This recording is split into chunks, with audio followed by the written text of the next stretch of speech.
তুমি আবার এসব খাওয়া শুরু করছো? কি করব, ছোট লোক তো তাই। কথা বলতে ওর মুখটা ফ্যাকাশে হয়ে গেল। একটা অনুরোধ করব, প্লিজ আপনি আমার সামনে আর আসবেন না। কথা বলতে আমাকে জড়িয়ে ধরে বলতে লাগলেন, প্লিজ ক্ষমা করে দাও আমায়। আমি আর কখনো তোমায় ভুল বুঝবো না। আবার কোন নাটক শুরু করলেন বলেন তো? ছাড়ুন, এইসব ন্যাকামো দেখার সময় নেই আমার। বিশ্বাস করো, আমি বুঝতে পারিনি, তখন আমার মাথা ঠিক ছিল না। আচ্ছা ঠিক আছে, বিশ্বাস করলাম। এবার ছাড়ুন আমায়। একটা চরিত্রহীন ছেলেকে জড়িয়ে ধরেছেন, আপনার মান সম্মান তো সব চলে গেছে। প্লিজ এভাবে বলো না। তারপর ওনাকে এক ঝাটকায় ছাড়িয়ে নিলাম। এইসব ন্যাকামো অন্য কোথাও দেখাবেন, আর প্লিজ আমার সামনে আসবেন না। আপনাকে দেখলে আমার খুব রাগ ওঠে। তোমার শরীরটা এখনো ঠিক হয়নি, প্লিজ বাড়িতে যাও। কে আপনি? আর আমাকে হুকুম দিচ্ছেন কোন সাহসে? কালকে এসব কোথায় ছিল? বলছি তো ভুল হয়ে গেছে আমার, ক্ষমা করে দাও।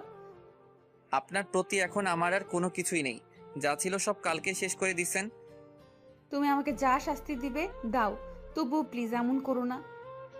উফ, এসব ন্যাকামো আমি আর দেখতে পাচ্ছি না। হঠাৎই কেউ একজন আমার কাঁধে হাত রাখলো। তাকিয়ে দেখি সাকিব। তোর আসতে এতক্ষণ লাগলো? শালা আরেকটু আগে আসবি না? আসলে একটা নাটক দেখতে পারতি। কথাটা বলতেই রাইসা কান্না করে দিল। কি নাটক? আমি তো কিছুই বুঝতেছি না। দেখছিস না সামনে দাঁড়িয়ে আছে? হুম, দেখছি। এখন চল, কোথায় যাবি? চল তো। কোথা থেকে এইগুলো আসে কে জানে। তারপর সাকিবকে নিয়ে চলে আসলাম। পিছন ফিরে একবার ওনার দিকে তাকালাম, হাত দিয়ে চোখের পানি মুছলেন। ভুলটা যখন আমিই করেছি, সংশোধনও আমাকেই করতে হবে, তবে তোমাকে আমি ছাড়ছি না। উনি কি বলছিলেন তোকে? ন্যাকামো বুঝিস? এখন ভালোবাসা দেখাতে এসেছে। আচ্ছা বাদ দে, চল। তারপর দুজনে অনেকক্ষণ ঘোরাঘুরি করে আসলাম। মোবাইলটা বাড়িতে রেখে এসেছি যাতে কেউ দিলে কল না দেয়। বাড়িতে এসে আম্মুর বকাবকি খেতে হলো। কোনো মতে রক্ষা পেলাম। রাইসা বাড়িতে আসলো, ঈশ্বর বাবার কাছে গেল। আমি যে কথাগুলো বললাম ওইগুলো বসে বসে ভাবছে।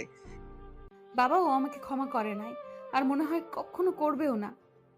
তোমাকে বললাম না এখন ওর সাথে কথা না বলতে? কি বলছো এসব? আমি পারবো না ওকে ছাড়তে। তোকে ওই দিন কি বললাম? আমি ওর বাবার সাথে কথা বলেছি।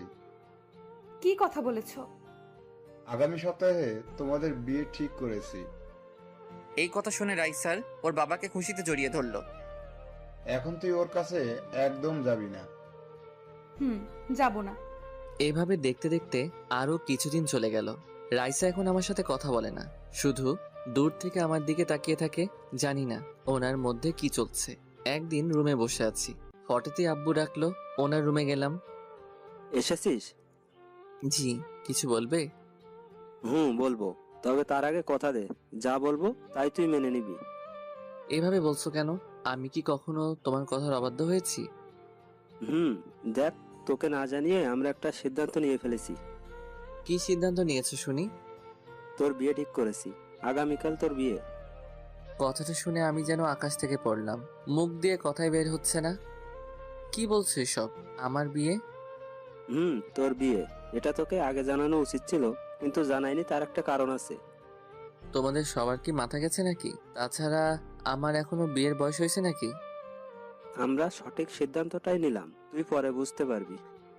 না না, এই বিয়ে আমি করতে পারবো না, কিছুতেই না। দেখ বাবা, আমরা ওনাদের কথা দিয়ে ফেলেছি, এখন আমার মান সম্মানের প্রশ্ন। হ্যাঁ, তোর বাবা ওদের কথা দিয়ে ফেলেছে। তাছাড়া মেয়ে কিন্তু তোর পছন্দের। ভাইয়া, ছবি দেখবি? তুই চুপ থাক। রাগ দেখাচ্ছে দেখো। মা, ওকে এখান থেকে যেতে বলো। এই রিয়া, তুই এখান থেকে যা এখন। দেখছিস না ও এখন। আরে এসব ঢং করছে, ও মনে মনে অনেক খুশি হয়েছে। তুই যাবি এখান থেকে? আমি এত কিছু বুঝতে চাই না, তোকে বিয়ে করতেই হবে। কি করি এখন? বিয়েটা না করলে আব্বু কষ্ট পাবে। এদিকে রাইসাকে এখনো ভুলতে পারলাম না। জানি না কি করব এখন। আব্বু আমার দিকে তাকিয়ে হাসি মুখে তাকিয়ে আছে। আচ্ছা ঠিক আছে, আমি রাজি। তোমরা যা বলবে তাই হবে। আমি জানতাম আমার ছেলে রাজি হবেই। ওখানে আর না দাঁড়িয়ে নিজের রুমে চলে আসলাম। যতই রাইসাকে ভোলার চেষ্টা করি না কেন, কিন্তু পারি না। আরো বেশি করে ওনার কথা মনে পড়ে। ইদানিং ওনার ব্যবহার কেমন জানি অদ্ভুত মনে হচ্ছে। দেখতে দেখতে দিনটা চলে গেল। কার সাথে বিয়ে হচ্ছে আমার, এই সব কিছুই জানি না।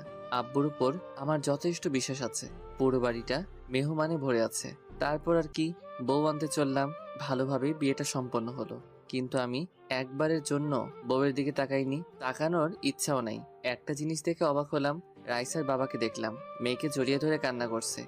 কি জানি, হয়তো ওনার কোনো আত্মীয় হবে, কিন্তু আত্মীয় হলে তো রাইসার এখানে আসার কথা। দ্যাট, আমি কেন এসব ভাবছি? রাত 10টা বাজে, বাড়ির উঠানে বসে আছি, সাকিবের সাথে বসে আড্ডা দিচ্ছি। বন্ধু বলতে ওই